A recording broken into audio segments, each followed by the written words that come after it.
Good afternoon. The midday news. I am Mariam Ahmad.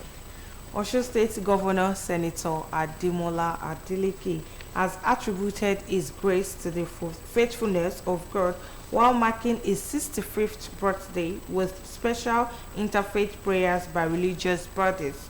The governor, who stated this at the event, noted that his journey is a testimony of divine favor, resilience, and the power of unity in service.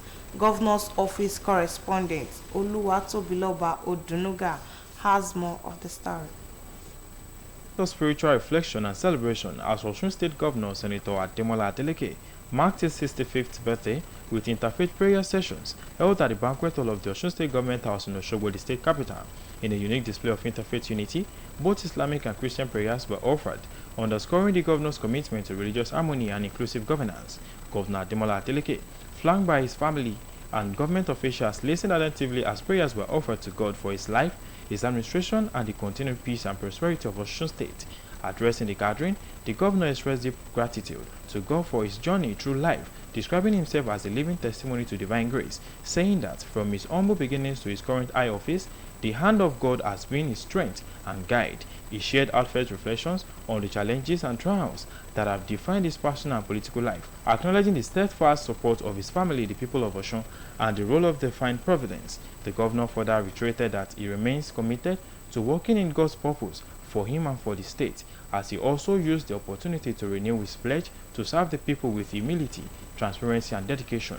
In attendance at the event were the Deputy Governor, Prince Kola Adewusi, Secretary to the Osun State Government, Alhaji Teslim Igbalaye, Chief of Staff to the Governor, Alhaji Kazim Akleye. Others included the Speaker of the Osun State House of Assembly, Honorable Adewale Egbedun, the wives of the Governor, Mrs. Titilola Adeleke and Erelu Ngozi Adeleke, as well as the matriarch of the Adeleke dynasty, Yeye Modupe Adeleke Soni. Traditional institutions were also well represented, with the Timi of Ede, Oba Muhyiddin Lawal, and the Orogun of Okela, Oba Adedokun Abolarin, among the royal dignitaries in attendance. It has been Oluwatobiloba Odunuga reporting.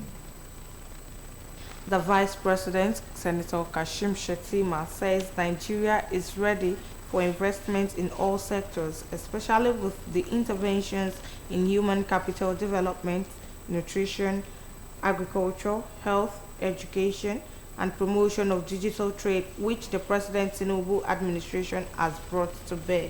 The Vice President stated this when he received a courtesy visit at the presidential villa from a delegation from the Islamic Development Bank. According to Shettima, the President has addressed most of the gray areas that hitherto served as disincentives to investors, as the foundation laid by the renewed Hope administration through critical reforms in key sectors of the economy is creating the right environment for investments in Nigeria.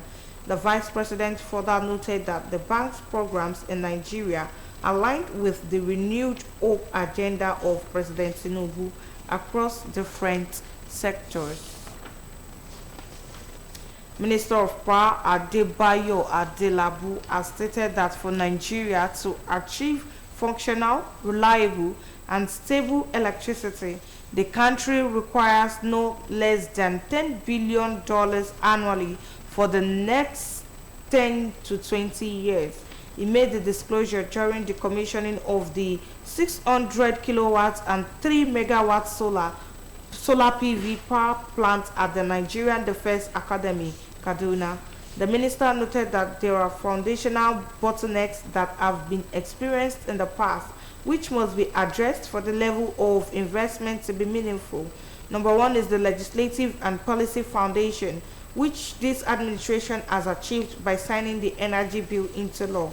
The minister also emphasized the need to bridge the over 50% metering gap, stating that the presidential initiative aims to achieve it through the installation of 18 million meters over the next 5 years. The Joint Admissions and Matriculation Board says it will review the results of this year's Unified Tertiary Matriculation Examination following unusual public complaints. According to reports, the review meeting would bring together vice chancellors, provosts, rectors, school principals, examiners, and technical experts to scrutinize the examination process and address the widespread dissatisfaction expressed by candidates and stakeholders.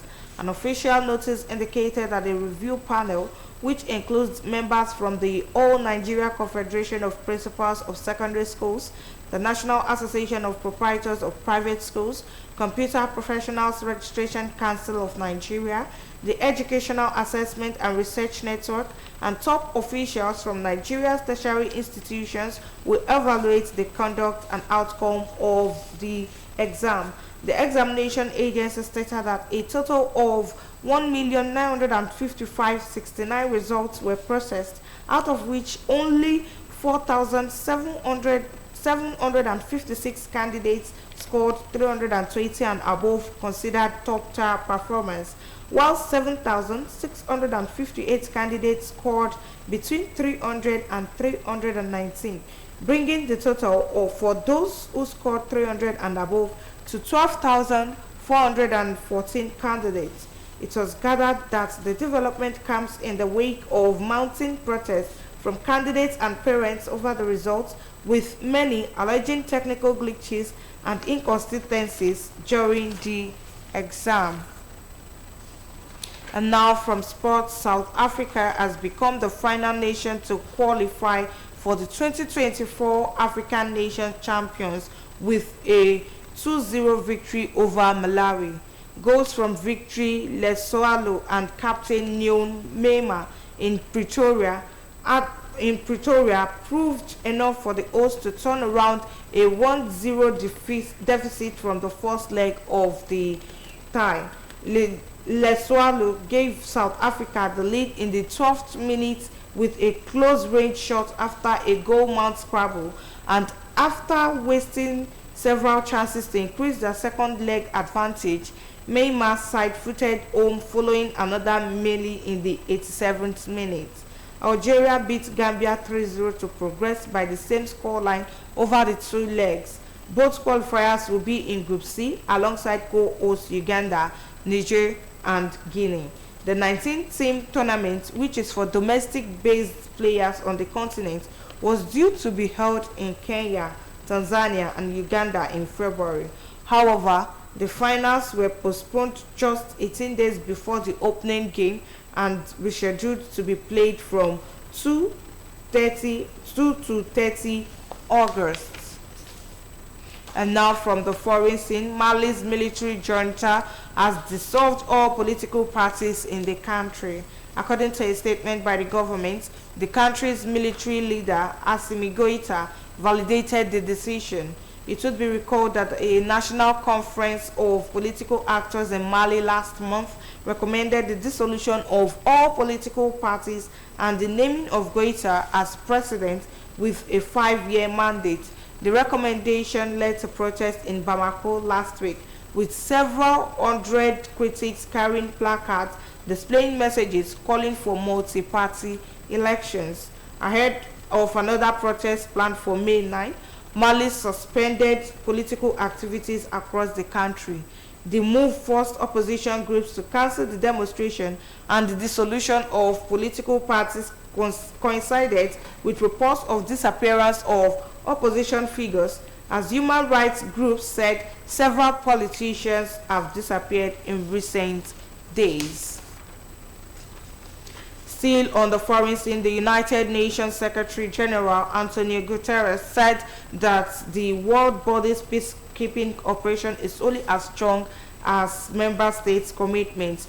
Guterres pleaded with member states to pay their share, as the budget for 9 of the operations during the fiscal year that ends next month total $5.6 billion, 8.2% lower than that of 2023.